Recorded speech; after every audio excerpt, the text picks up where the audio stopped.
నమస్తే అండి. నమస్తే. ఈ గుడికి ఎక్కడి నుంచి వచ్చారంటారు? ప్రకాశం జిల్లా ఒంగోలు నుంచి. అంటే దేని పర్పస్? Marriage purpose.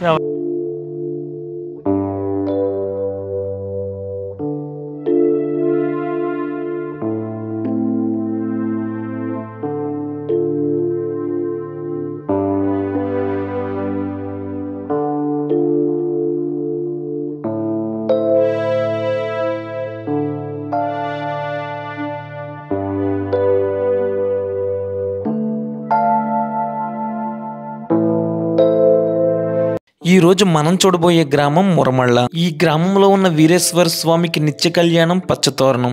అంటే ఈ ఆలయంలో స్వామివారికి నిత్యం పెళ్లి జరుగుతుందన్నమాట. కాని వారు ఆ కళ్యాణంలో పాల్గొంటే వారికి త్వరగా వివాహం జరుగుతుందని ఒక నమ్మకం. ఒకవేళ వారు వెళ్ళకపోయినా వారి తల్లిదండ్రులు స్వామివారి వివాహం జరిపించవచ్చు. అలాంటి ఈ ఆలయం వృద్ధ గౌతమి నదీ తీరాన ఉంది. కరెక్ట్ అడ్రస్ చూస్తే ఆంధ్రప్రదేశ్ రాష్ట్రం తూర్పుగోదావరి జిల్లాలో ఈ మురమళ్ళ అనే గ్రామం ఉంది. తూర్పుగోదావరి జిల్లాలోని ముఖ్య పట్టణమైన కాకినాడకి సమీపంలో ఉంటుంది. అంటే 42 కిలోమీటర్ల దూరంలో ఈ గ్రామం ఉంటుంది. అలాగే అమలాపురానికి 22 కిలోమీటర్ల దూరంలో ఈ గ్రామం ఉంటుంది. మురమళ్ళ మెయిన్ రోడ్డు మీద నుంచి ఒక 600 మీటర్ల దూరంలో ఈ ఆలయం అయితే ఉంటుంది. ఈ ఆలయానికి సంబంధించి ఒక్కసారి స్థల పురాణంలోకి వెళితే సాక్షాత్ శివుని భార్య అయిన సతీదేవి తండ్రి అయిన దక్షుడు దక్షయజ్ఞం చేస్తుంటే తన ఆహ్వానం లేకుండానే తన భర్త అయిన శివుడి అనుమతి లేకుండా ఆ యజ్ఞం దగ్గరకు వెళ్ళింది. తండ్రి అయిన దక్షుడు అక్కడ శివుణ్ణి అవమానిస్తూ మాట్లాడడంతో శివనంద కూడా నేను భరించలేను అనుకుంటూ ఆ యజ్ఞంలోకి దూకి తన ప్రాణాలను విడిచింది సతీదేవి. ఇది తెలిసిన శివుడు ఆగ్రహంతో ఆయన స్వయంగా వెళ్లకుండా తన జటల నుంచి వీరభద్రుణ్ణి సృష్టించి దక్షయజ్ఞం దగ్గరికి పంపారు. ఆగ్రహంతో ఉద్భవించిన వీరభద్రుడు అంతే ఆగ్రహంతో దక్షయజ్ఞాన్ని నాశనం చేసి దక్షుడి తల నరికేశాడంట. నరికేసిన తర్వాత ఆయన కోపం చల్లారక అదే కత్తితో వృద్ధ గౌతమి తీరానికి వచ్చి నదిలో మునిగాడంట. అయినా సరే తన కోపం చల్లారక చిందులు వేస్తున్న వీరభద్రుణ్ణి చూసిన దేవతలు ఈ చిందులకి భూమి తలక్రిందులైపోతుంది, ఎలా అయినా ఆ చిందులు ఆపాలి అని అనుకున్నారు. ఈ విషయం చెప్పడం కోసం ఆది పరాశక్తి దగ్గరికి వెళ్ళగా నేను చూశాను అని చెప్పి తన 16 కళల్లో ఒకటైన ఉగ్రకళని తీసి భద్రకాళిని సృష్టించి నేల మీదకి పంపగా ఆమెను చూసిన వీరభద్రుడు శాంతించలేదు. వెంటనే ఆమె నదిలో మునిగి అమ్మాయిగా మారి కనిపించడంతో శాంతించారు వీరభద్రుడు. ఇది చూసిన మునికోటిలోని మునులందరూ వీరిద్దరికీ వివాహం జరిపిస్తే ఎప్పటికీ శాంతంగా వీరభద్రుడు ఉంటాడని ఒకే పీట మీద వివాహం జరిపించారంట.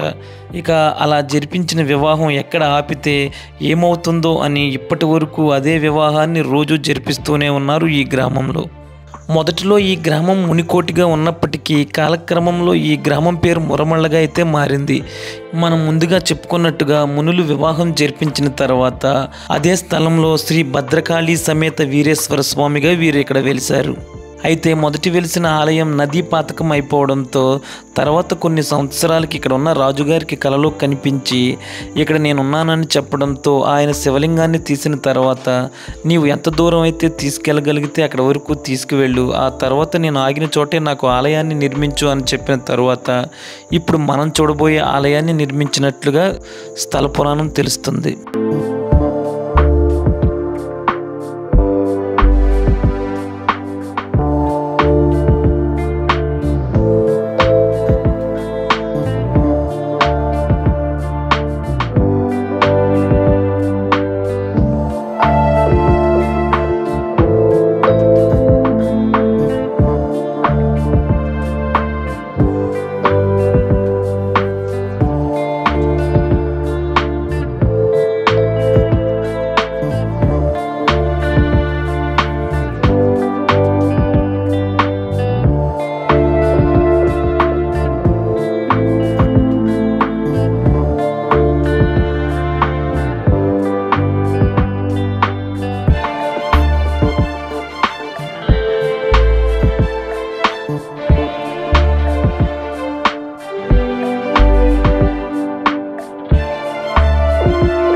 ఇప్పుడు మనం ఉన్న ఆలయం వచ్చేసరికి శ్రీ భద్రకాళ సమేత శ్రీ వీరేశ్వర స్వామి. పెళ్లి కాని వారు కానీ వాళ్ళ పేరెంట్స్ కానీ ఇక్కడికి వచ్చి పూజ చేయించుకుంటే వాళ్ళకి పెళ్ళి అవుతుంది అనేది ఇక్కడ బాగా నమ్మకం. దానికోసం ఎక్కడెక్కడి నుంచి వస్తూ ఉంటారు. ఇప్పుడు వచ్చేసరికి ఆలయం 4:30కి ఓపెన్ చేస్తారు. ఒకసారి ఈ లోపు కొంతమంది బయట నుంచి వచ్చారు, ఎక్కడెక్కడి నుంచి వచ్చారు ఒకసారి అడుగుదాం. అడిగిన తర్వాత లోనికి వెళ్ళి పంతులు గారిని అడిగి ఇష్టం అయితే తెలుసుకుందాం.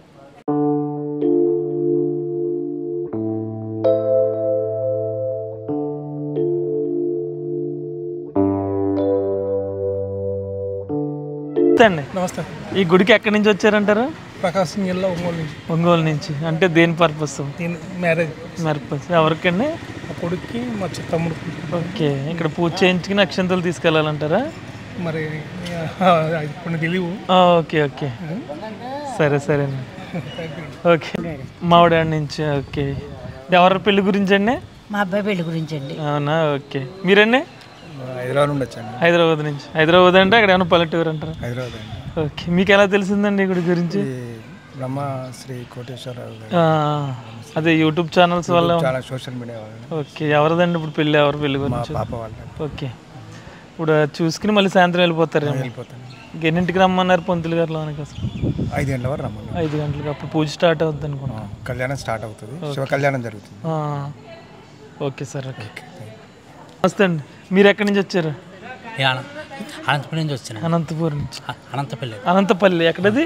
నలజల దగ్గర. నలజర్ల నుంచి. ఓకే, అంటే ఎవరి పెళ్లి కోసం? మీదే. ఇప్పుడు పూజ చేయించుకుని వెళ్తారు అనమాట. ఎవరు చెప్పారు మీకు ఇక్కడికి రమ్మని?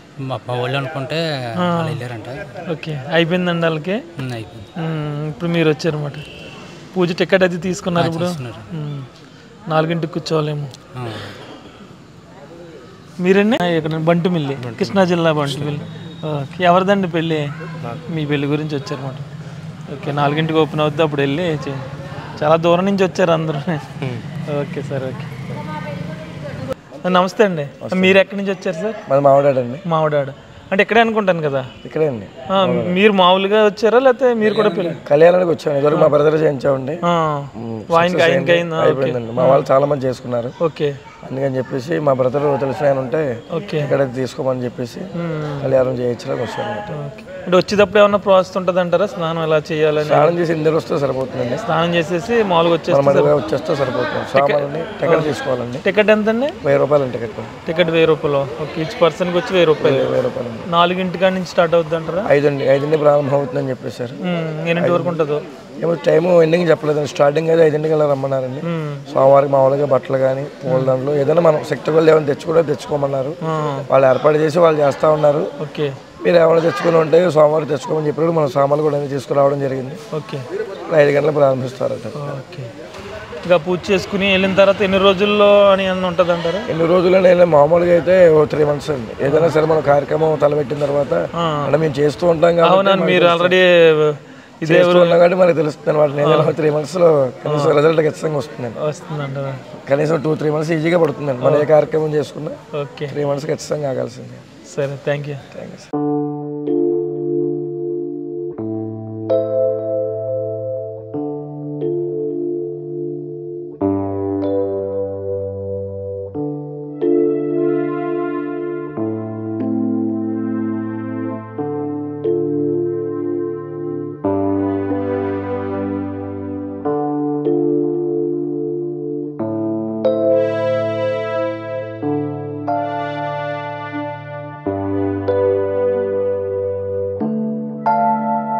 సరే, ముందుగా ఆలయంలోకి వెళ్ళి పొందిన తర్వాత ఆలయం మొత్తం ఏ విధంగా ఉందో చూద్దాం. అలాగే పెళ్లి కాని వారు వస్తే ఇక్కడికి వచ్చిన తర్వాత ఏమేమి చేయాలి, ఏమేమి తీసుకురావాలి, టైమింగ్స్ ఏంటి, ఇవన్నీ ఒకసారి పంతులు గారిని అడుగుదాం.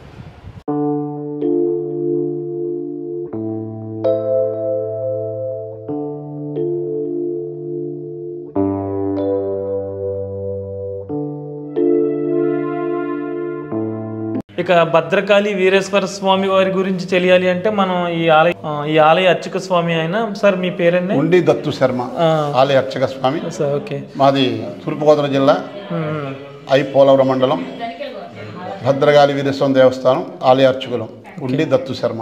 ఉద్యాయ వీరభద్రాయ దక్ష యజ్ఞ భగ్నకాయ దుష్టకర్మ ఛేదితాయ శిష్టరక్షణ దీక్షితాయ ఆత్రత్రాణపరాయ అభయహస్తాయ నిత్య కళ్యాణ రూపాయ నిగమార్థ ప్రకాశాయ భుక్తి ముక్తి ప్రదాతాయ పురమళ్ళ నివాసాయ శరభాయ వీరేశ్వరాయ మహం భజే. చూడండి, అమ్మవారి భద్రకాళీదేవి, స్వామివారి వీరేశ్వరుడు. ఇక్కడ వీరభద్రుడే ఈస్తుండగా లింగ రూపంలో వెలిశారు. వీరభద్రుడు అనగానే ఉగ్రం కదా, శరభ శరభ శరభ అంటూ ఉగ్రం వస్తుంటుంది ప్రతిరోజు. అలా ప్రతిరోజు ఉగ్రం రాకుండా ఉండాలంటే ప్రతిరోజు కూడా అమ్మనిచ్చి అయ్యవారి వివాహం చేయాలి గ్రామంలో. అదే గ్రామంలో నిత్య కళ్యాణం పచ్చతోరణం చూడండి, అదంతా కలిపి ఒకటే పీఠం అది. అదే పెళ్లి పీట కింద ఆయన నిత్య పెళ్లి కొడుకుగా నిత్య పెళ్లి కూతురుగా స్వామివారి పీట మీద వెలిశారు. ప్రధానమైన రోజు కళ్యాణం చేయాలి కదా. కళ్యాణం అనగానే వివాహానికి ఏం కావాలి? సుముహూర్తానికి జీలకర్ర బెల్లం కావాలి. కానీ స్వామివారి జీలకర్ర బెల్లం పెట్టరు. ఇద్దరు అర్చకులుండి యక్షగానం తాళం వాయిస్తూ పాట పాడుతూ వైదిక మంత్ర ప్రకారం 2 పూల దండలతో స్వామివారి గాంధర్వ కళ్యాణం చేస్తారు. విశేషం మాట. ఇక విధానం ఏమిటంటే ఎవరైనా వివాహం కానిటువంటి వారు వచ్చి కళ్యాణం చేయించుకుంటే త్వరగా వివాహం అవుతుంది వారికి అని ఒక. అలాగే భక్తులు వస్తూ ఉంటారు, వరుడు వధువులు వస్తూ ఉంటారు, వివాహమైన దంపతులుగా కూడా వస్తూ ఉంటారు. ఒక వివాహమే కాకుండా ఏదైనా బలమైన కోరిక నెరవేరాలంటే స్వామి కళ్యాణం చేసుకుని, స్వామి రోజు మేము కళ్యాణం చేసుకున్నాం, మాకు ఫలానా కోరిక ఉండిపోయింది, నెరవేర్తి ఇంకో కళ్యాణం చేస్తాను స్వామిని మొక్కుకుంటే ఆ స్వామి యొక్క వీరభద్ర యొక్క అనుగ్రహం వల్ల తొందరగా ఆ పనులు నెరవేరడం అనేది ఇక్కడ జరుగుతున్నటువంటి ప్రక్రియ అన్నమాట. కాబట్టి 50 మంది కూడా శ్రీ భద్రకాళి సమేత వీరేశ్వర స్వామి ఆశీస్సులతో సుఖ సంతోషాలతో ఈ నూతన సంవత్సరంలో, ఆంగ్ల నూతన సంవత్సరంలో అందరూ శుభ్రంగా ఉండాలని మనస్ఫూర్తి కోరుకుంటూ ఆలయ అర్చక స్వామి ఉండి దత్తు శర్మ. అంటే ఇప్పుడు దానికి ఏమన్నా ప్రాసెస్ ఉంటుందండి? పెళ్లి కావాల్సిన వాళ్ళే రావాలంటారా, పేరెంట్స్ కూడా రావచ్చు? మామూలుగా ఎవరు చాలా మంది లండన్లో ఉన్నారు, మా అమ్మాయిలు అది జాబ్ చేస్తున్నారు, రాలేకపోతున్న వారు కూడా వారి యొక్క తల్లిదండ్రులు కూర్చోబెడుతూ ఉంటారు. వారి తాలూకు వారిని తల్లిదండ్రులు కూర్చోబెట్టి కూడా చేయిస్తూ ఉంటారు. అదే కాకుండా ఇక్కడ స్వామివారికి ప్రత్యేకమైనటువంటి కార్యక్రమం కూడా చేస్తూ ఉంటారు. ఏమిటంటే అవి ప్రతి మహాశివరాత్రికి పుష్కర జలాల అభిషేకం, 12 నదుల నుంచి తీసుకొచ్చిన పుష్కర జలాల అభిషేకం స్వామివారికి మహాశివరాత్రి చేస్తారు. అలాగే శ్రావణ మహాశివరాత్రికి స్వామివారికి 1,00,000 రుద్రాక్షలతో పూజ కార్యక్రమం చేస్తారు. అలాగే వైశాఖ మాసంలో స్వామివారి బ్రహ్మోత్సవ కార్యక్రమాలు చేస్తుంటారు. ఇది కాకుండా ప్రతి నెల కూడా మామూలుగా పౌర్ణమి నాడు చండీ హోమం, ఆరుద్ర నక్షత్రం నాడు రుద్రహోమం, ప్రతి మహాశివరాత్రి లక్షపతుల పూజ కూడా కార్యక్రమాలు మా దేవస్థానం నిర్వహిస్తున్నారు. మా ఆలయ ఈవో గారు అయినటువంటి మాతి లక్ష్మీనారాయణ గారు, మా చైర్మన్ గారు ఆధ్వర్యంలో ఇవన్నీ కార్యక్రమాలు ఎంతో బాగా జరుగుతున్నాయి. వారి యొక్క ఆశీస్సులు అందరూ భక్తులందరూ కూడా సకల సౌకర్యాలు కూడా ఇక్కడ కలగజేస్తున్నారు. కాబట్టి అందరికీ కూడా స్వామి అనుగ్రహం వల్ల అనుకున్న పనులు నెరవేరి మళ్ళీ తొందరగా పునర్దర్శనం కలిగించుకోవాలని కోరుకుంటూ టైమింగ్స్ ఏ రోజు జరుగుతుంది, ఏ టైం కళ్యాణం జరుగుతుంది? ప్రతిరోజు కూడా సాయంత్రం సాయం సంధ్య వేళ కళ్యాణం ప్రారంభిస్తారు. ఇక్కడ సాయంత్రం 5 కల్లా కళ్యాణ భక్తి ఇక్కడ ఉండాలి. వారు కళ్యాణం చేసిన వారు కూడా వారి జన్మ నక్షత్రాలు వస్తూ ఉంటారు. ఇక్కడ జన్మ నక్షత్రం కళ్యాణం తీసుకోకూడదు. సాధారణ తారని 6వ తారలో ఆ యొక్క కళ్యాణం చేయించుకుంటే వాళ్ళు అనుకున్న పని త్వరగా నెరవేరుతుంది అనమాట. చాలా మంది తెలియక ఏం చేస్తారంటే నాది పుబ్బ నక్షత్రం కదా, పుబ్బ నక్షత్రం రోజునే వెళ్ళాలేమో అనుకుని అక్కడ వస్తూ ఉంటారు. అలాంటి వారు ఇక్కడైతే అవ్వనటువంటి వారు చాలా మంది ఉన్నారు. వారికి ఒక ముహూర్తం ఉంటుంది అనమాట. ముహూర్తం ఏంటంటే సాధారణ తార 6వ తారలో 6వ తారలో ఇక్కడ కళ్యాణం జరిపించుకుంటే తప్పనిసరిగా వారు అనుకున్న కోరిక కూడా నెరవేరుతూ ఉంటాయి. ఇక్కడ ముందు ఒకసారి వచ్చి తెలుసుకోవాలి ఎప్పుడు వచ్చిందో. అదే మామూలు నెట్లోకి వెళితేనే వారు కొడితే ఆ డేట్లు ఇచ్చేస్తుంది.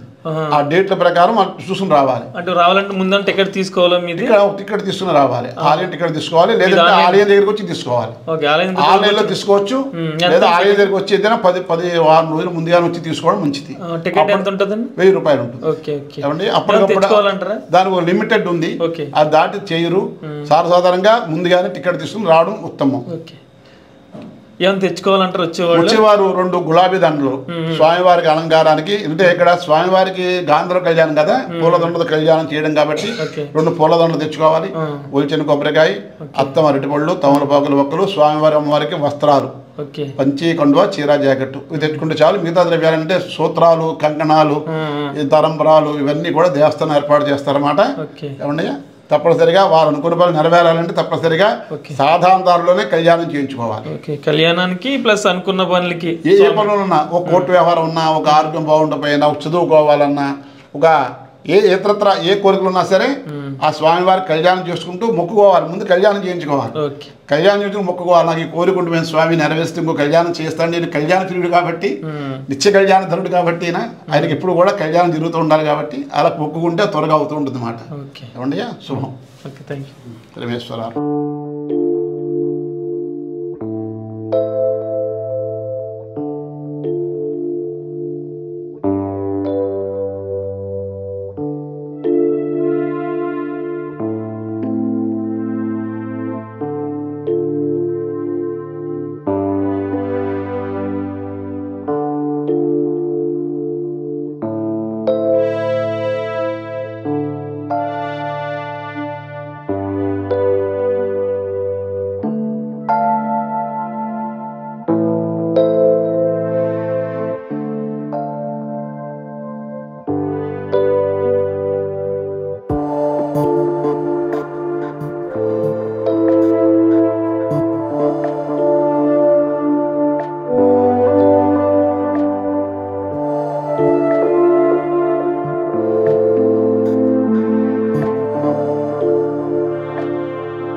నమస్తే అండి. నమస్తే అండి. ఎక్కడి నుంచి వచ్చారండి? ఒంగోలు నుంచి వచ్చామండి. ఒంగోలు నుంచి వచ్చారు అంటే ఎవరి కళ్యాణం కోసం వచ్చారు? మా బాబు కళ్యాణం. కూర్చోండి, మీరు కూడా పర్లేదు. ఎవరు చెప్పారండి? పొంతులు గారు చెప్పారంటారా? లేదు, మా రిలేటివ్స్ చాలా మంది చేయించారు ఇక్కడ. మ్యారేజ్ అయినాయి వాళ్ళకి వెంటనే. ఓకే, వాళ్ళు చెప్తే వచ్చాం. ఆన్లైన్లో తీసుకున్నారా టికెట్? బుక్ చేసుకున్నాం. ఇప్పుడు ఎంత 6ంటికి స్టార్ట్ అవుద్ది అనుకుంటా. మరి ఇక్కడ కూడా ఏమన్నా మళ్ళీ మొక్కుకోవాలంటారా దేవుడికి? కళ్యాణం అయితే నెక్స్ట్ మళ్ళా కళ్యాణం చేస్తాను అనుకోవాలన్నమాట. ఓకేనండి. మీరు రావాలన్నా కూడా చాలా దూరం అనుకుంటా కదా ఒంగోలు నుంచి? 5:30 గంట పట్టింది. ఎలాగ కారు వేసుకొచ్చారా? కారు సరేనండి. టికెట్ మీద నెంబర్ ఉంటుంది, పేరు. ఈ నెంబర్ చూసుకుంటే కమ్ముని సంతకం పెట్టడానికి బాగుంటుంది. వీళ్ళందరూ ఇప్పుడు కళ్యాణానికి కళ్యాణ భక్తులు అండి. ఇది సీరియల్ నెంబర్ చూసుకుంటే సైన్ చేయడానికి బాగుంటది, భక్తులకు ఇబ్బంది ఉండదు. రోజు వాళ్ళు సైన్ చేయాలి. ఏ రోజు ఇస్తే రోజు పెట్టేస్తారు మీరు? ఏ రోజు 10 రోజు రెస్ట్ ఇక్కడ ఉంటుంది. ఎంత టైం పడుతుంది? ఇప్పుడు స్టార్ట్ అవుతుంది 5 గంటలు స్టార్ట్ అవుతుంది. కళ్యాణం 9 అవుద్ది. కళ్యాణం అయ్యేటప్పుడు. ఓకే, అది భక్తులు అందరూ ఎంతో దూరం నుంచి వస్తున్నారు. అది మరి భోజనాలు ఏర్పాట్లు ఉన్నాయి. కళ్యాణం చేయించిన వాళ్ళకి అయిపోయిన తర్వాత కాలనాడకు వెళ్ళే వాళ్ళకి ఆటోలో సర్వీస్ పెట్టి మధ్యాహ్నం అంటారా సాయంత్రం భోజనం? సాయంత్రం. మధ్యాహ్నం ఏముండదు? మధ్యాహ్నం ఉండదు. Okay okay. నిత్యాన్నదానం రోజు కూడా కళ్యాణం భక్తులకి. ఓకే, మిగతా వాళ్ళకి ఉండదు? కూడా వచ్చిన వాళ్ళు కూడా ఉంటుంది, అందరికి పెడతారండి. అది మీరేం చేస్తారండి ఇక్కడ? నేను ఇక్కడ సేవ చేస్తుంటాను స్వామివారికి. ఓకే, ఓన్లీ సేవ అంతే? అంతే. సరే. నేను అది మాది ఊరు లోకల్ అండి. మీది లోకల్. ఓకే.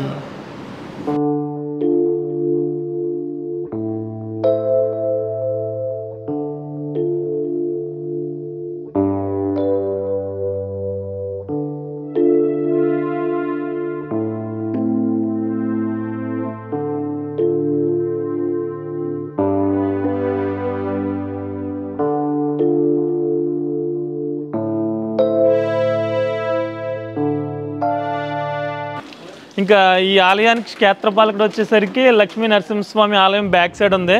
ఒకసారి ఆయన ఆలయం కూడా ఎలా ఉందో చూద్దాం.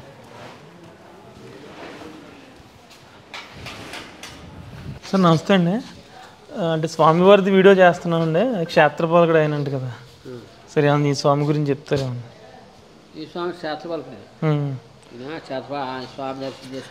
ఒక ఆ స్వామి ఇక్కడికి వచ్చి కళ్యాణానికి వచ్చిన వాళ్ళు ఆ స్వామిని దర్శనం చేసుకుని ఇక్కడికి వచ్చి ఈయన దర్శనం చేసుకోవాలి. ఆయన దర్శనం అయిపోవాలంటారు, ముందు ఈయన చేసుకోవాలా? ముందు ఇక్కడ స్వామి దర్శనం చేసుకోవాలి, తర్వాత నెక్స్ట్ దర్శనం ఏమన్నా తీసుకురావాలంటారు? మామూలు దండం పెట్టుకుని వెళ్ళిపోతారు.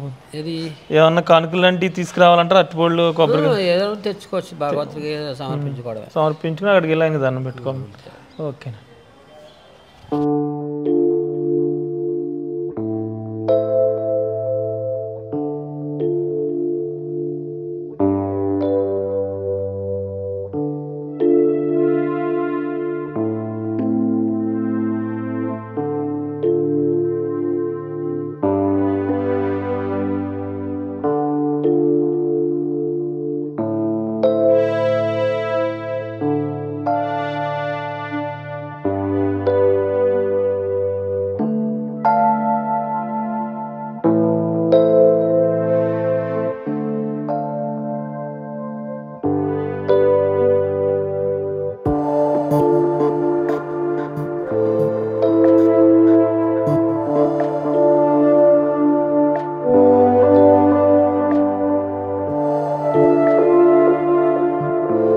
పంచి కట్టుకు రావాలండి.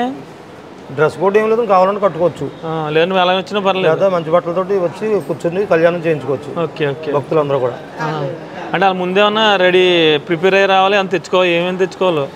కళ్యాణం కిట్ తెచ్చుకుంటున్నారు కదండి, అందరూ తెచ్చుకుంటున్నారండి. ఓకే. మునిమండలం అండి ఊరి పేరు, అది మురమల్లగా మారింది. మునిమండలాన్ని ఎందుకు పిలిచేవారండి? మునులు తపస్సు చేసినటువంటి పుణ్యస్థలం ఇది. మునులు తపస్సు చేసింది కాబట్టి మునిమండలిగా పేరుగాంచింది ఇది.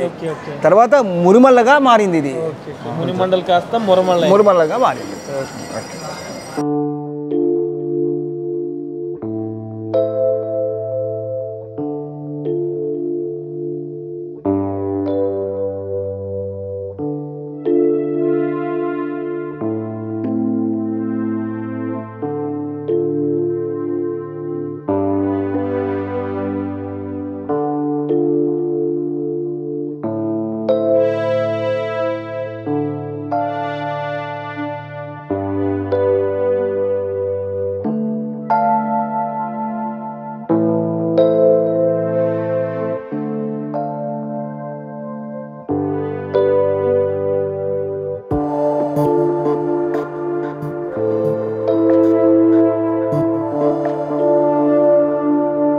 ఇదండి నిత్య కళ్యాణం పచ్చతోరణం కోనసీమలోని మురమళ్ళ గ్రామంలోని శ్రీ భద్రకాళి సమేత వీరభద్రస్వామి వారి గురించిన పూర్తి వీడియో అయితే ఈ వీడియో మీకు నచ్చినట్లయితే ఒక లైక్ చేయండి. ఇక ఈ గ్రామం గురించి మీరేమనుకుంటున్నారో కామెంట్స్లో తెలియజేయండి.